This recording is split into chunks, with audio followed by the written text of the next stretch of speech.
أهلا بيكم في أول حلقة من قلب هادي، المكان اللي هنحكي فيه مع بعض قصص بسيطة من الحياة، ونكتشف إن التفاصيل الصغيرة ممكن تخلي يومنا أهدى وأجمل.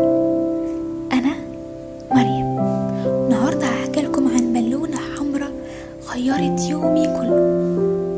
كان يوم طويل ومليان دوشة، مكالمات، مواعيد متلخبطة، وزحمة تخليك تحس إنك بتجري ومش لاحق. وأنا ماشية بسرعة في الشارع، عيني وقعت على ولد صغير ماسك بالونة حمراء. الولد كان مبسوط جدا، ماشي جنب مامته، كل شوية يبص للبالونة وكأنها أعظم حاجة في الدنيا. لقيت نفسي واقفة وببتسم من غير ما اخد بالي، وفي اللحظة دي حسيت إني رجعت طفلة من تاني، وافتكرت إن الفرح مش محتاج حاجات كبيرة.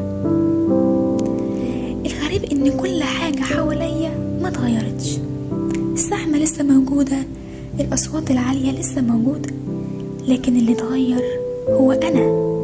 قلبي اتفتح شوية، دماغي ارتاحت شوية، وكل ده بسبب بالونة حمرا بسيطة في ايد طفل صغير. احنا ساعات بندور على السعادة في حاجات ضخمة، زي وظيفة جديدة، سفرية كبيرة، فلوس أو أحداث غير عادية، لكن الحقيقة السعادة ساعات بتستخبى في تفصيلة صغيرة جدا وسط الزحمة، زي كلمة حلوة، ابتسامة، أو حتى منظر بسيط زي البالونة. خليني أشارككم طرق بسيطة ممكن تغير يومكم زي ما حصل معايا. دور على تفصيلة جميلة، زي وانت ماشي أو قاعد في بيتك، بص حواليك، يمكن تلاقي لحظة تبهرك، ضحكة طفل، شجرة جميلة، أو حتى كوباية شاي سخنة.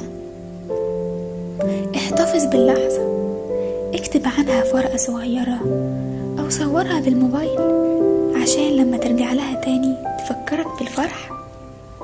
شاركها، احكيها لحد قريب منك، أو حتى اكتبها في بوست بسيط. لما تشارك اللحظة إحساسها بيكبر. خلي بالك من نفسك، لما تلاقي لحظة حلوة اسمح لنفسك تعيشها، مش عيب أبدا تقف دقيقة وتبتسم. غير زاوية نظرك، يمكن الحاجة اللي مضايقاك تفضل موجودة، لكن اختيارك انك تركز على كل تفصيلة حلوة هيغير مزاجك كله. وبكده نكون خلصنا حلقتنا النهاردة. افتكروا، السعادة مش دايما محتاجة حاجات كبيرة، ساعات لحظة صغيرة بس كافية تفرح قلبك وتخلي يومك أحلى. جربوا الطرق اللي قلتلكوا عليها، وما تنسوش تلاحظوا اللحظات الحلوة حواليكم. كل يوم في حاجة بسيطة ممكن تخلي قلبكم هادي. لو عجبتكم الحلقة شاركوها مع أصحابكم وابعتولي تعليقاتكم أو لحظاتكم الحلوة، يمكن تبقى دي قصتنا في الحلقة الجاية.